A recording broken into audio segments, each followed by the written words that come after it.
All right, we're streaming.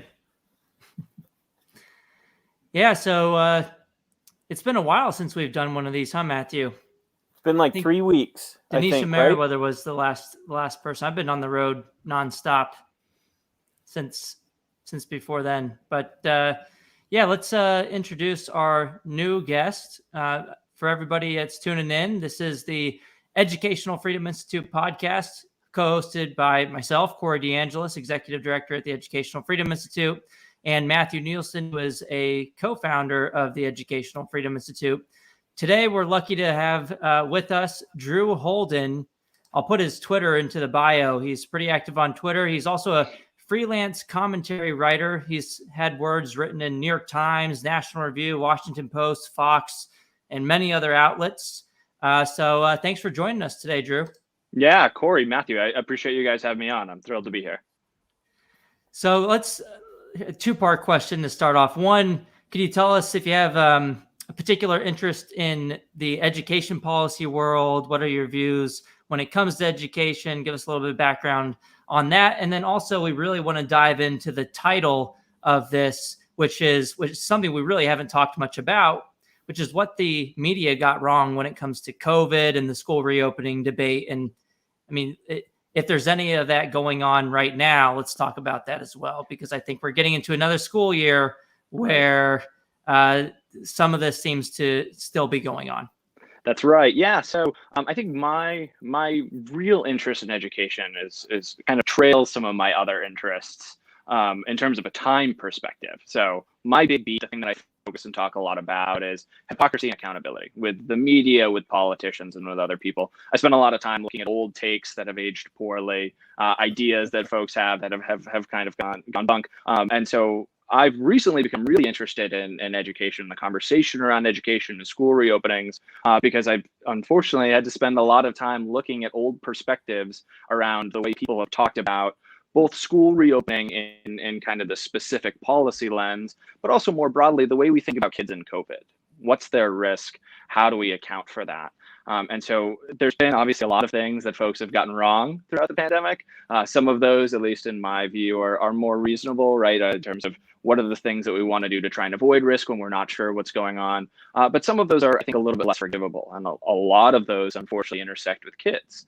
And so I've found myself writing, talking, and tweeting to quite a bit about the educational issue lately, because it really does feel like we're still fixed in a mindset that doesn't make any sense. Maybe it never did, but certainly by now we can be pretty confident in knowing that the way that we think about the risks to kids from COVID is wrong.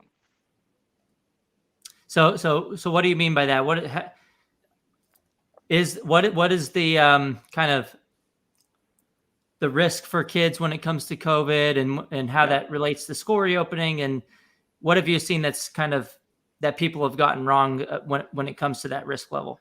Yeah, so I think when everything first started with COVID, one of the first things that a lot of states, but not all, did was they closed down schools. They closed down schools for a number of weeks, and then obviously a number of months, and it kind of had a long tail from there in different places across the country where they said, okay, we don't know what this is going to mean for kids. We're going to lock it down.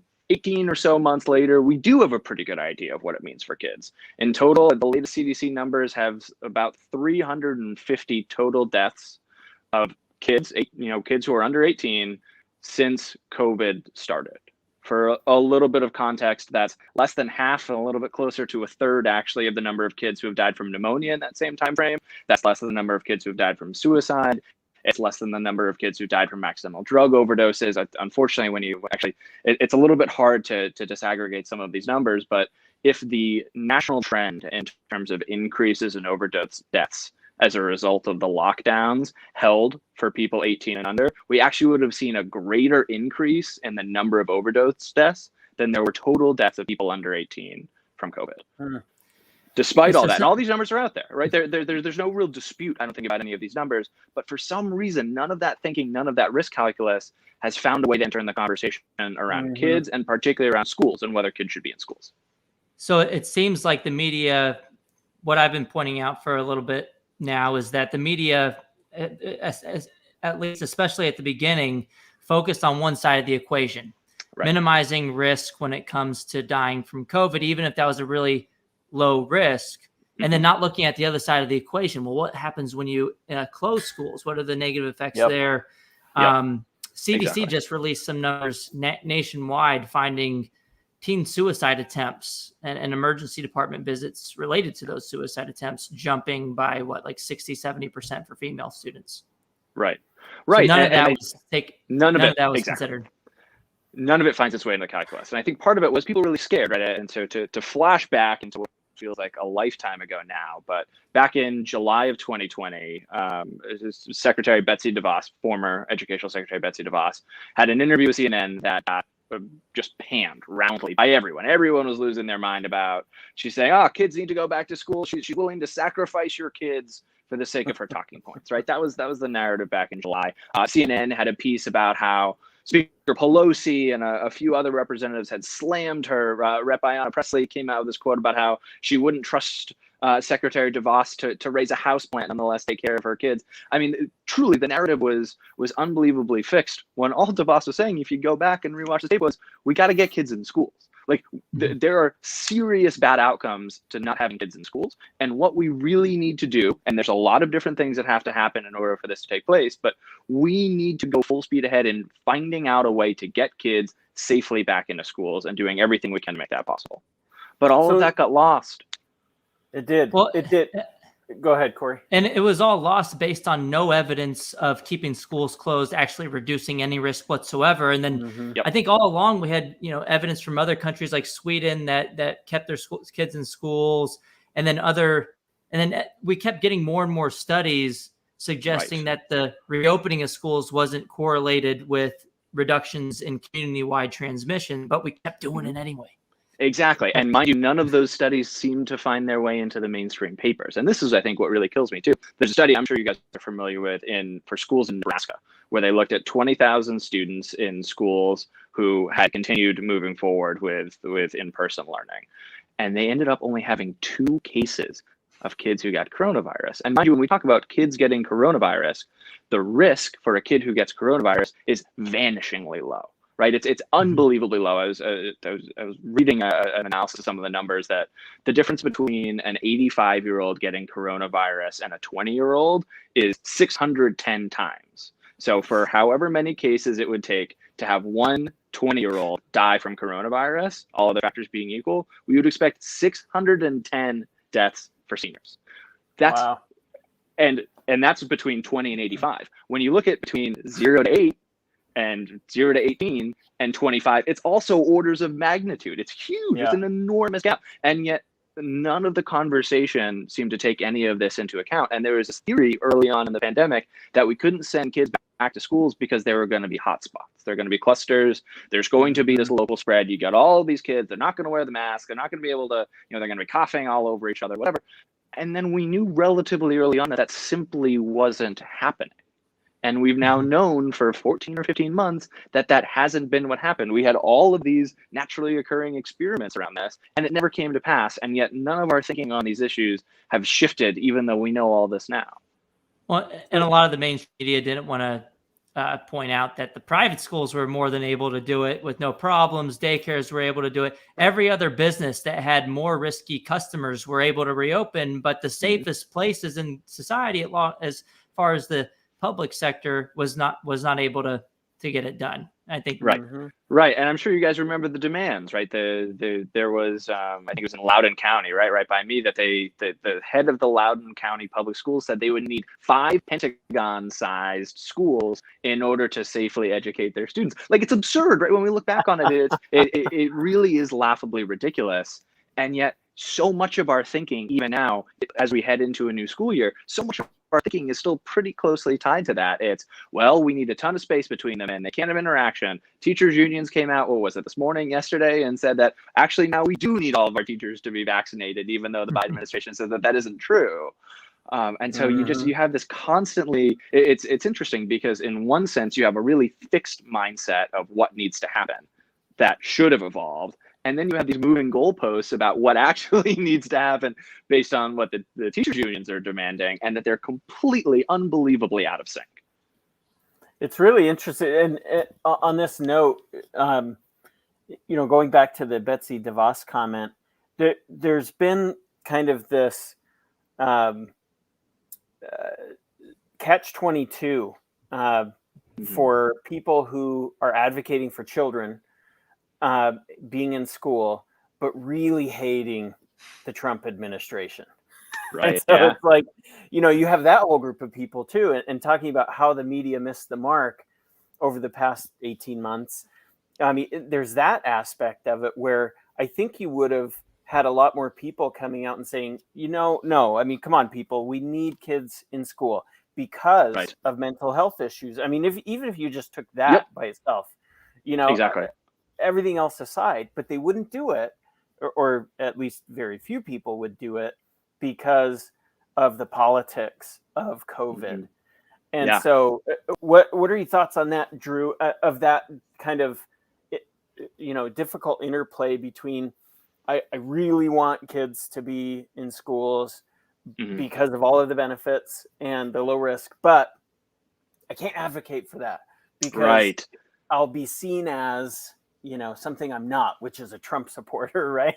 Yeah, exactly. Yeah, I think that's right. I living in DC, I hear it a lot that there are people who are like, well, I don't really want to wear a mask, but I don't want people to think that I'm a Republican walking around without a mask on. And so I think there is a little bit of that infected it. But I think more than anything, Matthew, to your earlier point, it really was a Trump and DeVos thing, right? If you remember when DeVos was first confirmed, the conversation around who she was and what she was going to mean for students was so egregious. It was so dramatic. It was, she was going to come in, she's going to close every public school. We're going to, and there were so many people who are so fixated on anything that she wants and anything that Trump wants. They have to be wrong and bad for kids. And so there's this reflective rejection of any policy they have that might make sense. But I think what really kills me is, obviously the lockdown and the consequences of the lockdown have been really bad. They're not surprising, or at least they shouldn't be. Right? We knew going into this, there were countless studies around the sorts of things that lockdowns do to people and what they do to kids. We knew that overall health would go down when you have people shut inside all day. We knew educational attainment would go down considerably when you have kids not in the classroom. I mean, what was it? There were we've seen millions of students who have just fallen off the rolls. We don't know where they are.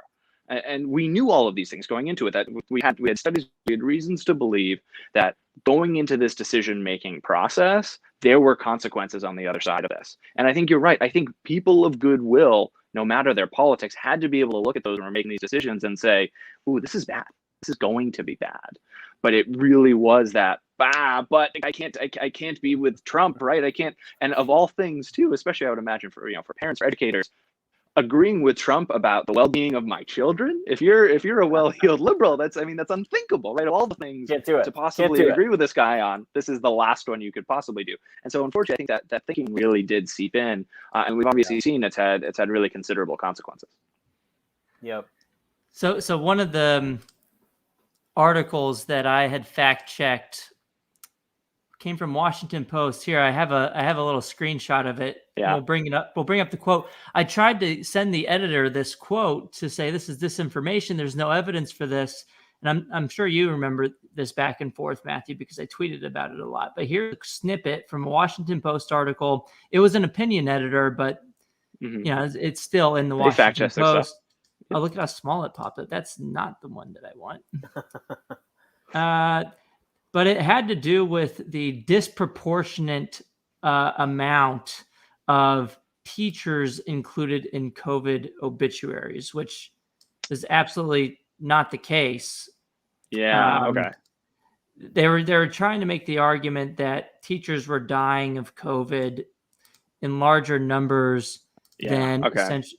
Here it's going to come up now. It's probably bigger. Okay.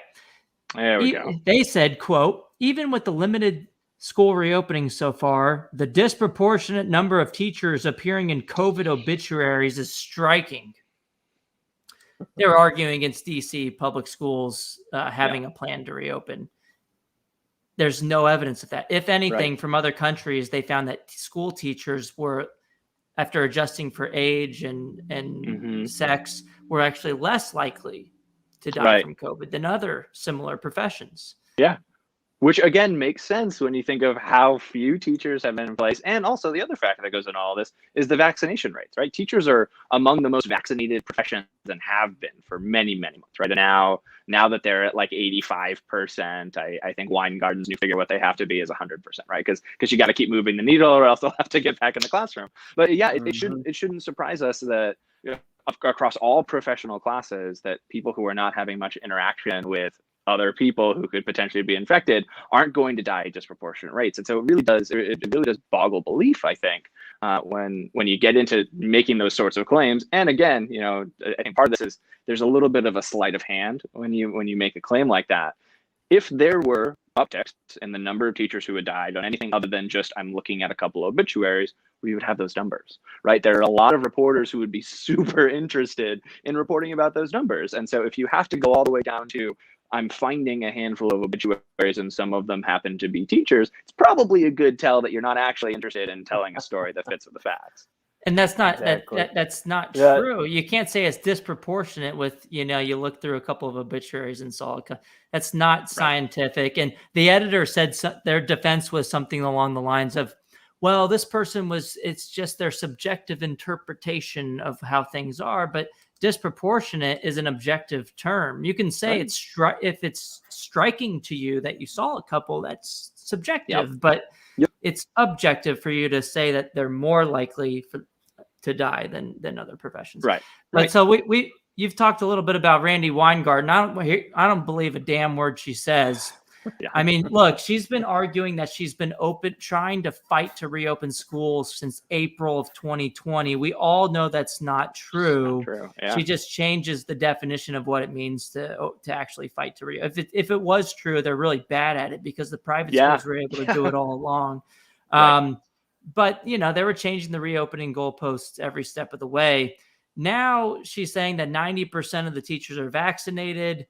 I think I saw some numbers from New York City, which is a more liberal area, an area that I think has a higher vaccination rate than other places in the country. Yeah. I think the teachers' vaccination rate there was only about 60%. So that's not meshing well with the number reported by Randi Weingarten. And the other day she was saying something, she hinted at supporting a mandatory vaccine for teachers, but then she kind of walked it back a little bit and said, well, there are exemptions. Right. So she's gone back and forth all along on this, right? I mean, she had originally said that teachers need to be the first ones in line for vaccines. And then the Biden administration came out and said, actually, no, like we've talked to the CDC, we've run the numbers. You don't need to have all of your teachers vaccinated. It doesn't actually make sense to do that before we reopen schools. Lo and behold, after a couple of meetings with Weingarten and the Teachers Association, I think 3 weeks later, the Biden administration changed that guidance to walk it back a little bit more in favor of the teachers. And wouldn't you know it, the Teachers Association was Johnny on the spot to applaud that change. And so she's every goalpost that exists around reopening schools, she's changed at least a couple of times. And at the end of the day, like she knows, I think that the New York City case is instructive. She knows it's not going to get to 100%. 100% of teachers, like 100% of all professions, don't want to take the vaccine.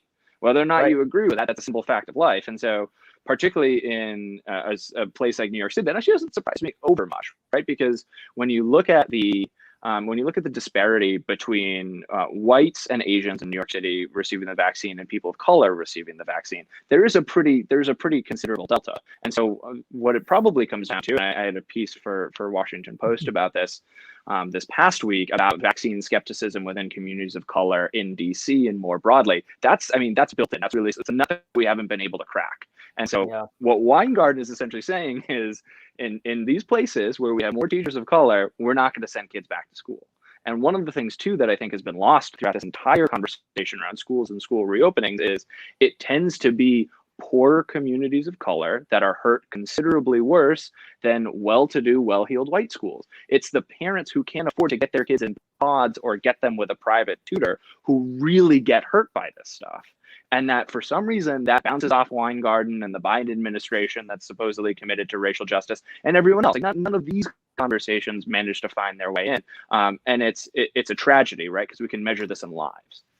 Well, and the media is not helping one bit. Right when summer started, pretty much every school district was saying, yeah, next time we're going to reopen, but they've been doing this all along. They've been just kind of moving it, kicking the can down the road. And then when that date actually comes, as we've seen before, they change things up. Mm-hmm. Now we're seeing it again. When we started coming into the summer, everybody kind of stopped talking about school reopening debates. That it was over. That was a done discussion. Exactly. And I was kind of sitting here like, you know what? They've done this before, and I don't really believe it that they're going to just open all the schools up in the fall. And then Randi Weingarten started tweeting a little bit more often throughout the summer about, this Delta variant, about, I'm kind of concerned. And I would quote tweet her and just put one word. I'd say foreshadowing. Yeah. Like I was going to bring that up earlier, Corey. Yeah. Yep. Yeah. And so what do you think, Drew, about how the media is covering the Delta variant? It seems to me like they're pretending like this is a whole new conversation that's separate from last year's, COVID thing. Right. And now, they're reporting cases instead of percent. They're reporting cases instead of hospitalizations and deaths. Right. Yep. Do you think the media is helping fuel or set the stage to keep more schools closed this year? Yeah, Corey, unfortunately I do. And I think it's two big things that jump to mind in terms of why I think that that's probably the case.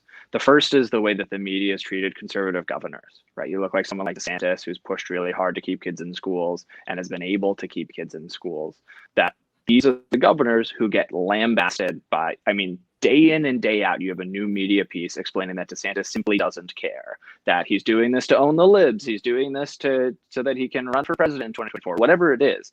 Completely lost from it is maybe they're onto something, maybe kids should be in schools, right? And so when you see that, I think it really does unfortunately set the stage for, you'll have conservative governors who are saying these kids need to be back in schools, and then you'll have a narrative conversely saying these governors don't care about kids. All they want to do is score points for their base that says, aha, look, we ignored COVID, and so we're the best, which is just divorced from reality. So I think that's one big part of it. The other big part of it that I think is really important that we probably aren't focused enough about just more broadly is, at the end of the day, the media got a lot. They made, and I don't know how to say this without sounding a little bit Tim Hattie or a little conspiratorial, but if it bleeds, it leads is still a mentality that I think exists very, very widely across the media. When you are run on clicks, when you make your money with clicks, it is always going to be in your very strong incentive to tell a story that scares somebody enough so they go and click on it and are interested in it. And so the New York Times has taken a ton of criticism, particularly over the last couple of weeks, about the way that they've talked about the Delta variant through that, right? There's a lot of things that we know, at least anecdotally so far, from Delta. It's less likely to kill you than whatever the alpha variant is. It spreads a little bit more rapidly, which is some reason for concern, but people aren't dying. And most importantly, the vaccines work against it. But we aren't seeing a meaningful difference in terms of the survival rate for people with standard varieties of coronavirus and the Delta variant. That's great news, right? That should be in big, bold, flashing letters across every headline when we're talking about the pandemic, because that's the thing that matters. And it's a super strong incentive for people to go out and get the vaccine, I think, if we now know that it's going to keep you super, super safe. Instead, what we've done, and the CDC, I think, unfortunately, has driven a lot of this, is they've come out and said, well, it might just be one mutation away. Who knows? But now that we're all vaccinated, it increases the risk that maybe it mutates in a different way and maybe it becomes more lethal. Who knows? You still need to be locked in your homes. You still need to be worried. Bring the masks back out. And so I think both of those narratives, unfortunately, the way that they will continue to play, I think, unless they're kind of stopped dead in their tracks, is we'll get to a point come late August, early September, where there are a lot of people who are saying it's still too scary to send your kids to school. And that's bad, it's wrong, it's disconnected from the facts. And the people who are going to suffer as a result of this are the kids who have every reason to be in school and should have been in school all along. We know all of these things now. Yeah, I mean, on one hand, this kind of irritates the crap out of me that this is still going on at, the media and the teachers unions are playing into the fear mongering, which hurts a lot of families by not having, if they're not going to be able to have options this year. And if they're going to have to send their kid into a school in a certain environment that they don't agree with, I don't like that freedom is being taken away from families. On the other hand, we saw the best year ever for school choice in 2021. Yep. I feel like, this is horrible, but the school choice advocate in me says, keep it coming, Randi Weingarten, keep overplaying your hand. And we're just going to free more and more kids from your clutches as we go forward. The longer that this, this continues, it might be a win when it comes to long-term support for educational freedom. Yeah, I mean, I can't see how it doesn't prove to be that way, right? I mean, when you think about the people who have really taken their credibility and their reputations and set them on fire over the course of the last 18 months, it's really, really hard for me to think of an organization, even more so than public health experts, than teachers' unions who have truly just doused themselves in gasoline and tossed a match on top. And don't blame you, right? I don't have kids, but if I had kids in public school, I would be looking around and saying, what am I doing and how can I stop doing this thing, right? I mean, I'm sure you guys know all these stats, but for every 6 months a kid is out of school, they lose about a year in terms of not just the new education, but the retention, the fact that they're shedding all of these lessons that usually you got a little bit of a summer break where kids lose a little, and then the next school year reinforces it comes back. That might actually be understated in terms of the consequence of these things, particularly the longer out we go. And so it blows my mind. And I know that people are entrenched in their thoughts and how they think about school reopening and how they think about the coronavirus pandemic. But when you start adding up those numbers and then multiply it across the fact that 20% of the American population is under 18, those numbers add up really, really incredibly quickly. And so I don't know how in good faith there are parents who can sit back and say, my kid's future is if they have the means. Again, lots and lots of part of the problem, I think all this is so many parents don't have the means available to them to change course and to do anything other than put their kids in public schools. But for those who do, I don't understand the thinking of how it could be worth mortgaging your kid's future at this rate rather than doing something else to take action. Well, so this brings up an interesting point. Because we saw so many examples over the past 18 months, even almost immediately after lockdowns and, as kids started going back into school, we saw politicians, we saw union leaders, local and even at the state level, union leaders starting to take their own children back to schools. Right. While in the next breath saying we can't reopen because it's unsafe. And so, going back to the hypocrisy thing, or you like to call that out, Drew, which I love reading those, by the way. It's fun to read those when you write about that stuff. Because there's unfortunately a lot of it. Yeah, well, exactly. And EFI here at Educational Freedom Institute, we have an entire map of, the school choice hypocrisy map. One of our more popular pages on our website. And if you could speak to that a little bit, it just happens, like you said, way too frequently. It happens all the time. And we saw it again, almost immediately. People were, it was like lockdown. Mayor Bowser here in DC telling me I had to wear mine. Yeah. Oh. Right. Exactly. So thoughts on that? Yeah. I mean, listen, I think political hypocrisy isn't anything new, right? We've seen a lot of these things before, but I think what it does, and it doesn't get picked up on enough, particularly by the mainstream media, I think is where I have a lot of bones to pick here, is for a lot of people, the idea that there needs to be suffering involved to our response to the pandemic makes sense when it's not their suffering and it's not someone they care about suffering.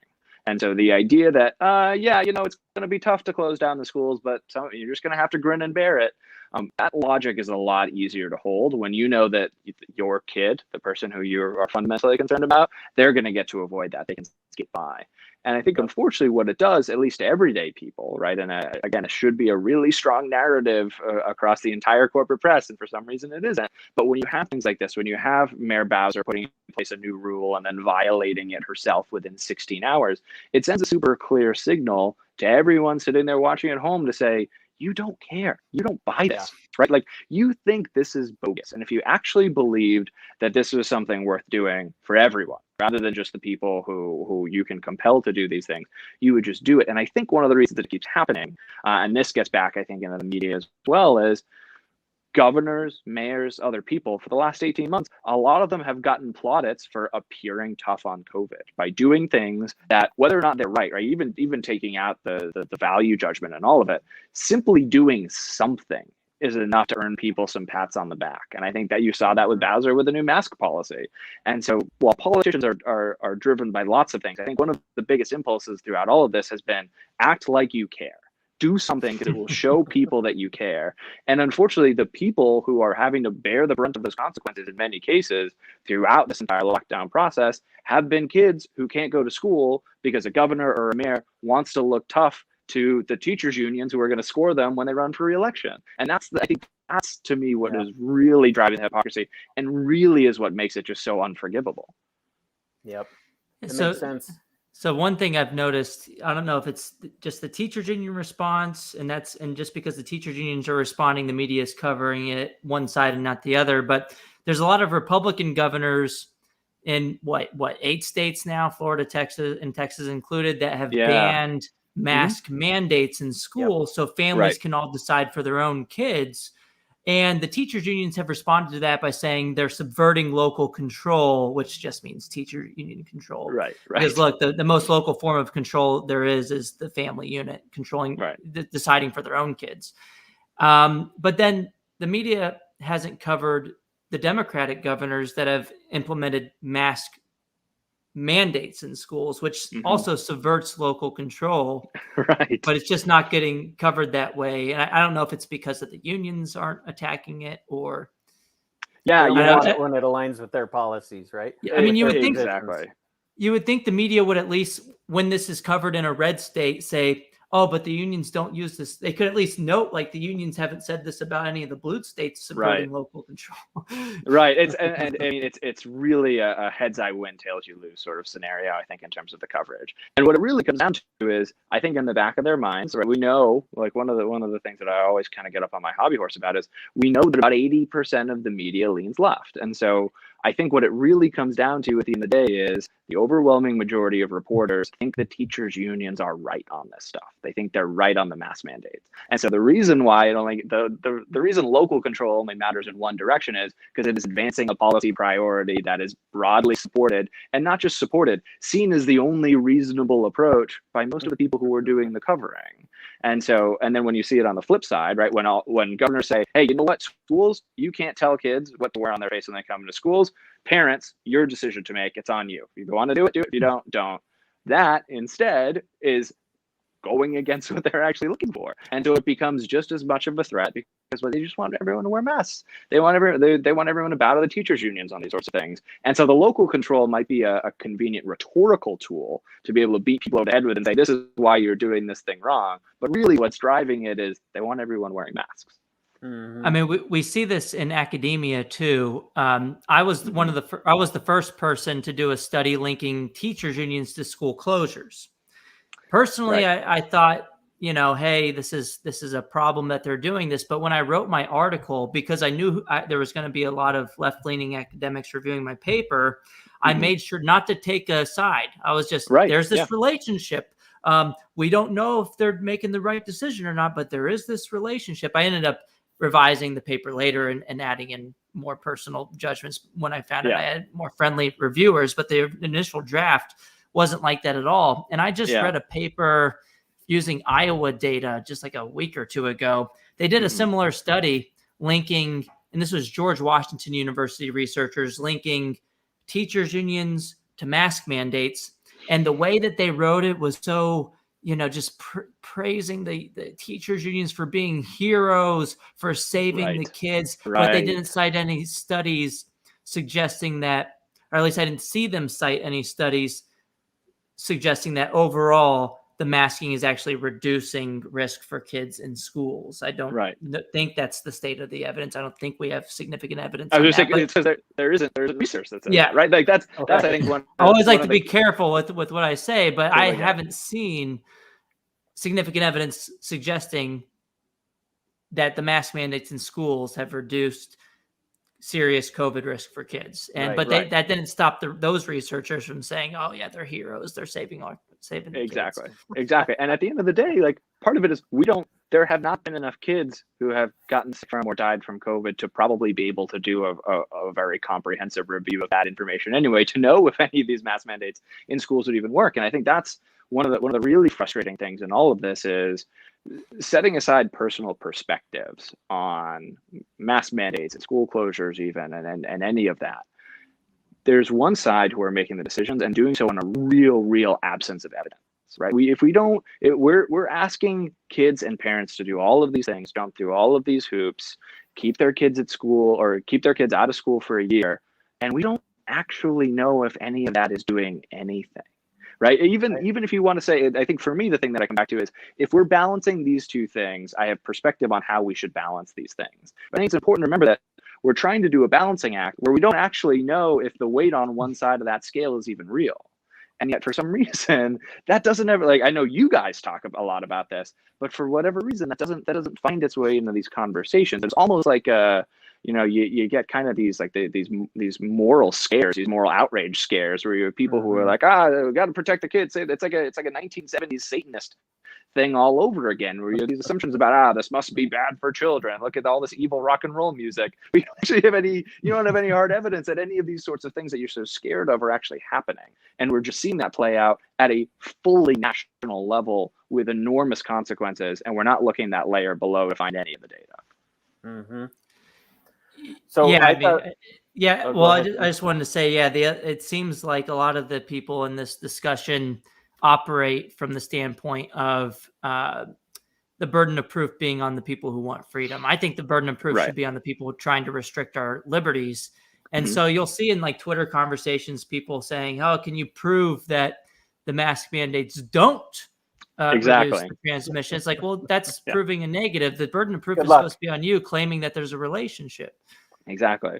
So and again, it's the knee-jerk decision making. I think part of the big problem is, as soon as this thing came out, we weren't sure what to do. We locked everything down. And so right from there, when people start thinking about, well, what should we do now? We're having a conversation about reopening as if it actually made sense to close in the first place for schools and for everything else. And so I get why people think that way, but I think it's important to call it out and recognize that it's wrong, that you can't prove a negative on any of this stuff.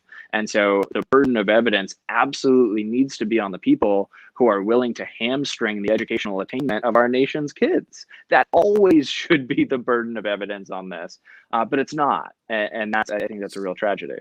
So what do you think about, so you just mentioned school reopenings. We talked a little bit about masking. Some politicians and officials have proposed that if schools don't reopen, or if they do force all kids to wear masks, give the parents a voucher, let them choose an alternative school, whether that's a homeschool setting or private school or another public school. I think Rand Paul just had a statement 1 or 2 days ago where he made this case that he's going to introduce a bill to stop any bill that goes through Congress if a locality doesn't reopen their schools fully for in-person instruction. And I think there's Florida Board of Education just formally approved letting people vote with their feet if they disagree with the mask mandate in the schools. What do you think about those kinds of proposals? And then also, have you seen any media reporting on these types of things and whether it's fair or accurate? Yeah, so I mean, I think they're a great idea, quite frankly. I think that when we start thinking about how much American taxpayers pay per student, it's a lot of money, right? And I know you guys know this, but Americans, whether or not you send your kids to public schools, are paying an enormous amount of money every year to support these schools.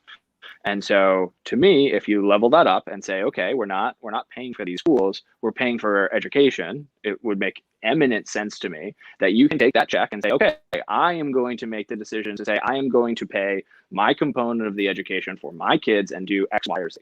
That makes total sense to me. It's interesting that you ask about the coverage on it, because I really haven't seen much of any conversation around it. And unfortunately, I don't find that terribly surprising. You know, I think that it's one of those things, and I think a lot of the school choice issues tend to come down to this.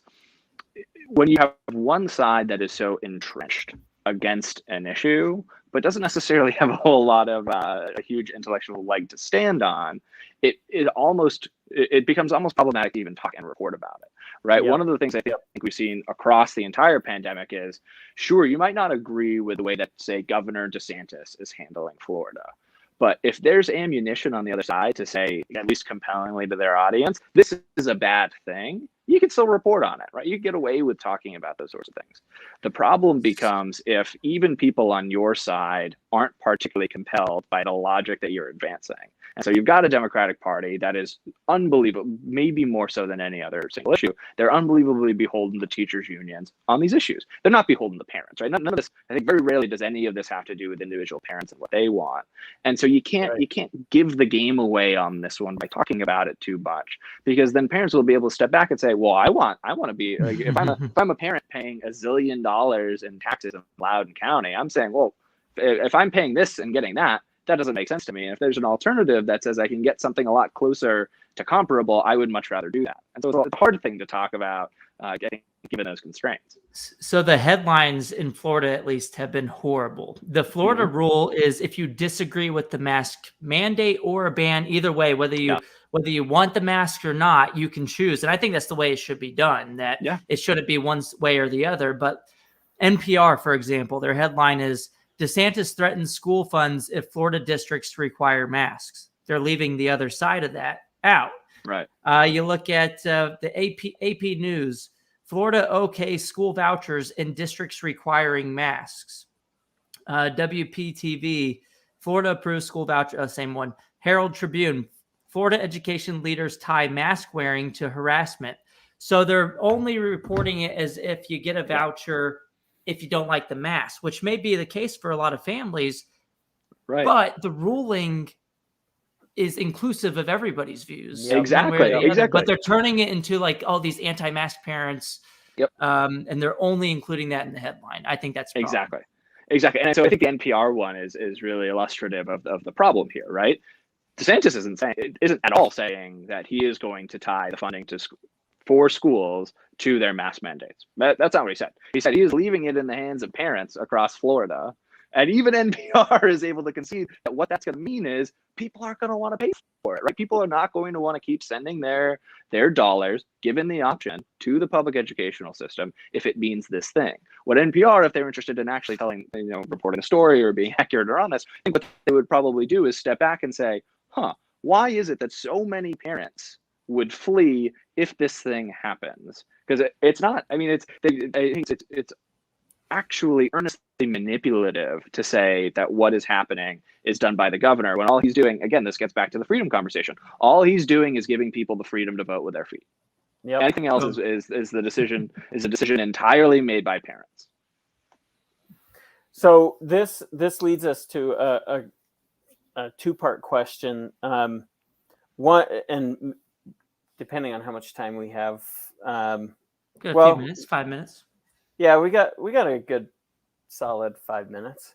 So let me ask you this, Drew. So it's obvious, it's evident based on how this conversation has gone so far that you know how, you're very well versed in communications, right? In corporate communications and stuff like that. So let me ask you this. If you were to just happen upon Randi Weingarten in the street tomorrow and she says, Drew, I really need your advice. What should I be doing at the AFT? How can I communicate more effectively going forward?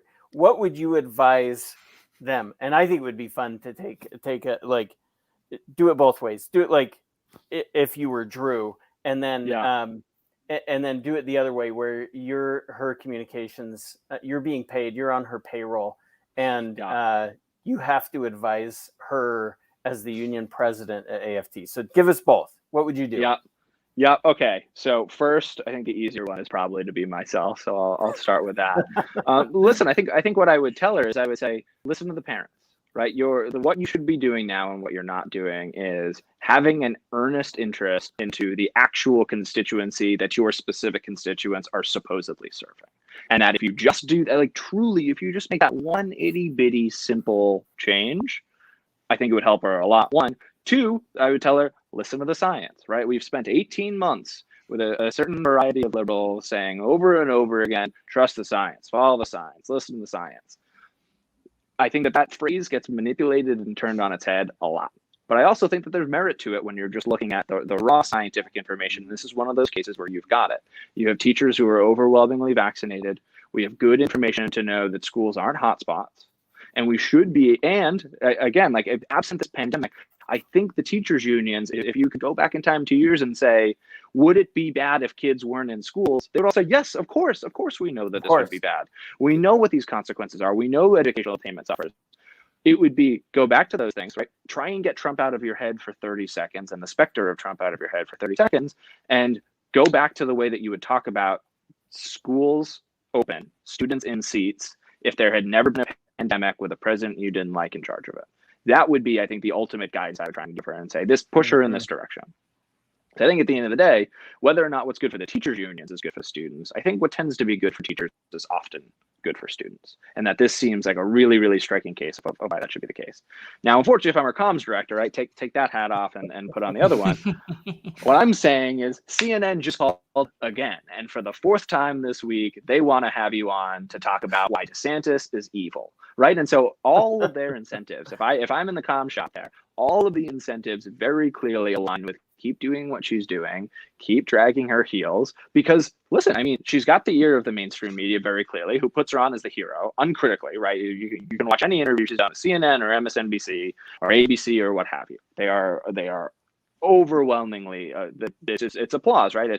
She's one of our nation's first responders, emergency heroes, whatever all it is. And so I would say, keep digging your heels in here. You've got the ear of mainstream media. You've got the ear of the Biden administration. Why would we change gears now when it's very obvious that the people who we really need to have hear us, pandemic or not, are listening to us and listening to us more? The incentives, unfortunately, run directly away from the well-being of students, but they're very strong. And I think right now they're very clear. So that's a very complex communications director scientific response. I have a quick response. If I'm a school choice advocate, my recommendations to Randi would be to keep doing what she's doing, keep overplaying her hand and pissing off parents. If I'm truly trying to help her, I would say to, delete your Twitter. Yes. Delete your Twitter and tell her comms director to stop answering emails from bookers. Delete your account. Delete your account now. Okay, cool. That would absolutely be in her best interest. So I think we're running up to, I know you got another meeting, Drew. I want to say thanks again for giving us so much of your time. I know the Educational Freedom Institute listeners really enjoyed your take on what the media got wrong over this past year and what they're still getting wrong when it comes to COVID-19 and school reopenings. Absolutely, gentlemen. I appreciate you guys having me on. All right. And thank you so much to all the listeners. This is another episode of the Educational Freedom Institute podcast. We'll talk to you guys soon. Thanks, Drew.